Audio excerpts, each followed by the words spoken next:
ఇంకా చూసిండ్రంటే పులుసు అనేది చిక్కగా అయిపోయింది. ఒకసారి కలిపి చూపిస్తాను మీకు. ఆయిల్ చూసినా ఎంత మంచిగా ఫామ్ అయింది కదా. ఇప్పుడు దీంట్లోకి కొత్తిమీర యాడ్ చేసుకుందాం. వాష్ చేసి పెట్టుకున్నాం కొత్తిమీర.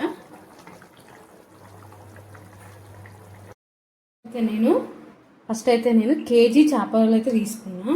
అంటే యాక్చువల్లీ 2 kgs తీసుకొచ్చిండు మా ఆయన. కానీ నేను ఇది ఫ్రై కోసం అని పక్కన పెట్టుకున్నా, ఇది పులుసు కోసం అని పెట్టుకున్నా. కేజీ చేపలకు మనము 4 ఆనియన్స్ తీసుకున్నా. మీడియం సైజు ఉన్నాయి నా దగ్గర. పెద్ద అయితే 2 తీసుకున్నా సరిపోతుంది.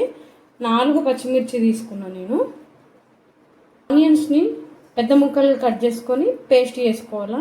పచ్చిమిర్చిని జస్ట్ ఇట్లా పచ్చిమిర్చి ఉంది కదా, దీంట్లోకి మధ్యలో నుంచి ఒక స్లిట్ ఇస్తే కూరకు సరిపోయేటంత ఆయిల్ అయితే వేసుకోండి.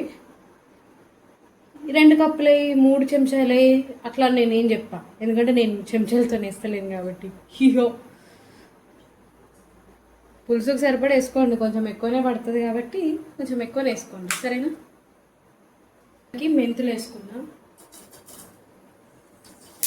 అట్లనే ఒక 10 వరకు మెంతులు వేసుకోండి. ఒక 1 స్పూన్ అంతా, చిన్న స్పూన్ అంతా జీలకర్ర. నెక్స్ట్ దీంట్లోకి ఆనియన్ పేస్ట్ కొంచెం కచ్చపక్కనే పట్టుకోవాలా.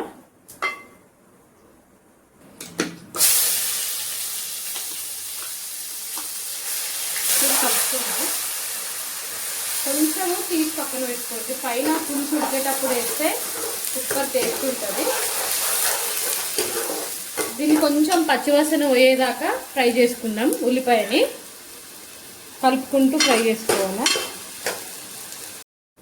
ఇంకా కొంచెం పచ్చివాసన పోయింది ఉల్లిపాయ. ఇప్పుడు దీంట్లోకి మనము స్లిట్స్ వేసుకొని పెట్టుకున్నాం కదా, పచ్చిమిర్చి యాడ్ చేసుకుందాం.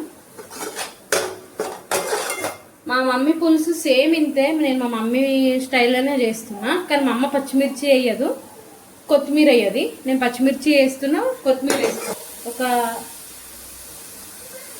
చిన్న స్పూన్ కాబట్టి నాది టీ స్పూన్ చిన్నది కాబట్టి నేను 2 స్పూన్స్ వేస్తున్నా. నీసు వాసన రాదు, పసుపు కొంచెం ఎక్కువనే ఉండాలా, అప్పుడే టేస్ట్ వస్తుంది. దీన్ని మంచిగా కలుపుకుందాం. ఇగో కొంచెం పసుపు కూడా పచ్చివాసన పోయిందాక ఫ్రై చేసుకోవాలా. ఆనియన్ అంతా మంచిగా గోలి ఆయిల్ బయటకు కదా. ఇప్పుడు మన ముక్కలన్నీ దీంట్లోకి మంచిగా స్ప్రెడ్ చేద్దాం. ఇవి కొంచెం పెద్ద ముక్కలు కాబట్టి మేము ఆయిల్ అని వేస్తాం. విరిగిపోకుండా మంచిగా కలుపుకుంటూ ఉంటే ముక్క మంచిగా పచ్చివాసన రాకుండా మంచిగా ఉంటుంది. మా అమ్మ ఏం చేసిందంటే, వాళ్ళకేమో ఇంట్లోకి పెద్దది కొనుక్కోండి, నాకేమో చిన్నది కొనిచ్చింది. ఎందుకే నాకు చిన్నది కొన్నామని అంటే, మీరు ఇద్దరే కదనే, మీకు ఇద్దరికి సరిపోతుంది, మళ్ళీ మీ హంస్ కొంచెం పెద్ద అయినా కూడా పెద్దది కొనిస్తా అని చెప్పింది. అది మా అమ్మ. అయినా ఇది కొనేటప్పుడు చిన్నదే ఉంది కదా, ఉంది వాళ్ళ దగ్గర. ఇప్పుడు నేను కూడా ఏమన్నా అమ్మే వాళ్ళ దగ్గర ఒకటే ఉంది చిన్నది. ఇది మీడియం మంట పెట్టి మూత పెట్టేద్దాం.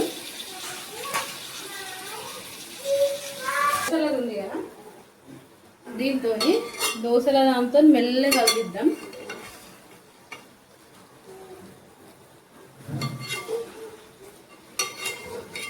చూస్తురా, అట్లా అన్నీ మెల్లగా కదిలించుకోండి. అన్నీ జాగ్రత్తగా ఫ్లిప్ చేసుకున్నా. ఇటు సైడ్ కూడా మూత పెట్టి ఇంకా 2 minutes వరకు ఉడకనిద్దాం. ఫ్రెష్ మరీ ఫ్రై, డీప్ ఫ్రై లాగా కాదు, జస్ట్ తన పచ్చివాసన పోగొట్టుకున్న దాకానే దాన్ని ఇట్లా మగ్గబెట్టాలి కొంచెం ఆయిల్లా. ఉల్లిపాయ పేస్ట్ అనేది మంచిగా పడుతుంది అని ఫిష్కి. దీని తర్వాత ఏం చేయాలో చెప్తా, ఓకే. చేప ముక్కలు ఉడికే లోపల మనం ఏం చేయాలంటే, నేను ఒక పెద్ద మామిడికాయ సైజ్ అంతా చింతపండు నానబెట్టుకొని దీంట్లో గుజ్జు తీసుకొని ఒక గిన్నెలోకి వేసుకోవాలి. ఇట్లా పులుసు అనేది మంచిగా స్క్వీజ్ చేసుకొని పక్కకు పెట్టుకున్నప్పుడు దీంట్లో కారం వేసుకోవాలా. నేను మా టేస్ట్కి తగ్గట్టుగా కారం వేస్తున్నా. అయినా చేపల పులుసులో కొంచెం కారం ఎక్కువ ఉంటేనే మంచిగా ఉంటుంది, నీసు వాసన కౌసు వాసన రాదు.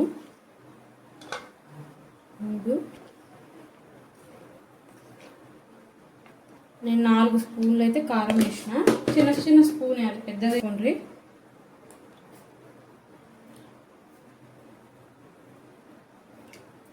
నేను 2.5 స్పూన్స్ అయితే ఉప్పు వేసిన.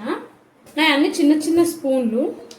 అట్లనే ధనియాల పొడి ఈ చిన్న స్పూన్తో నేను 2 స్పూన్లు వేస్తున్నా. ధనియాల పొడి ఎంత ఉంటే అంత మనకి పులుసు అనేది చిక్కగా వస్తుంది. ఇప్పుడు దీన్ని అన్నీ మంచిగా కారము ఉప్పు అన్నీ కలిసేటట్టు కలుపుకుందాం. మూత తీసి చూద్దాం. దీన్ని ఏం డిస్టర్బ్ ఉడుకుతుంది కదా, దీన్ని ఏం డిస్టర్బ్ చేయకుండా మనం కారము ఉప్పు ధనియాల పొడి వేసుకొని పెట్టుకున్న చింతపండు పులుపు ఉంది కదా, దీన్ని మొత్తం వేసేద్దాం. ఇలా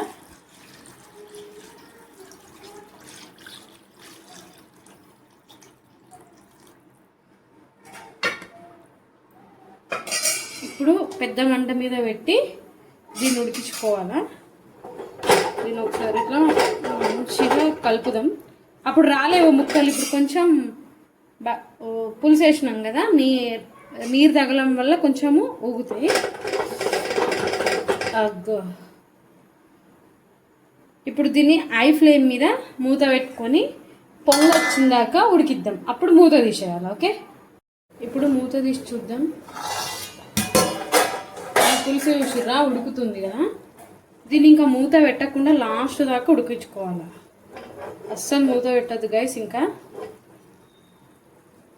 ఇప్పుడు దీంట్లోకి మనం కొంచెం సైడ్కి ఉంచి పెట్టుకున్నాం కదా ఉల్లిపాయ పేస్టు, దీన్ని కూడా వేసేయాలా.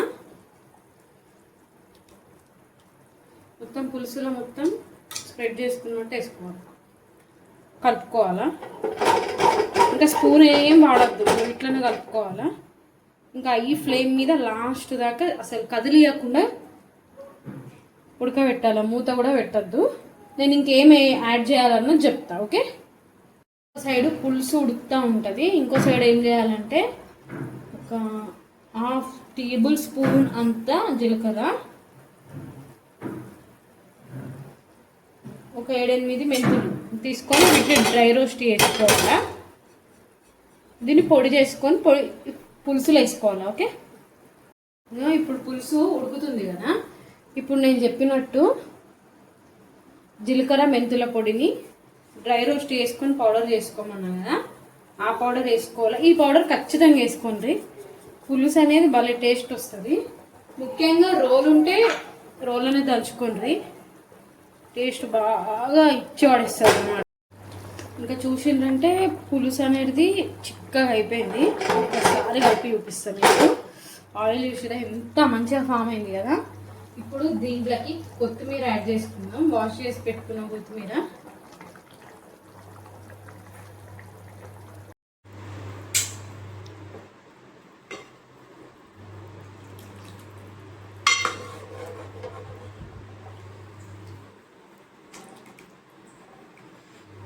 చేపల పులుసు ఎంత టేస్టీగా ఉంది కదా. చూడనీకే ఇంట్లో ఉంటాయి, తిననీకి ఎట్లుంటుంది. అదిరిపొల. ఇగో పచ్చిమిర్చి, దీన్ని కూడా అన్నంలో పెట్టుకొని తింటే కారం కారం పుల్లగా మస్తు టేస్ట్ వస్తుంది గైస్. మీరు ఖచ్చితంగా ట్రై చేయాలా ఈ పులుసు. చూసిరు కదా ఎట్లుందో, మరి ట్రై చేస్తారు కదా.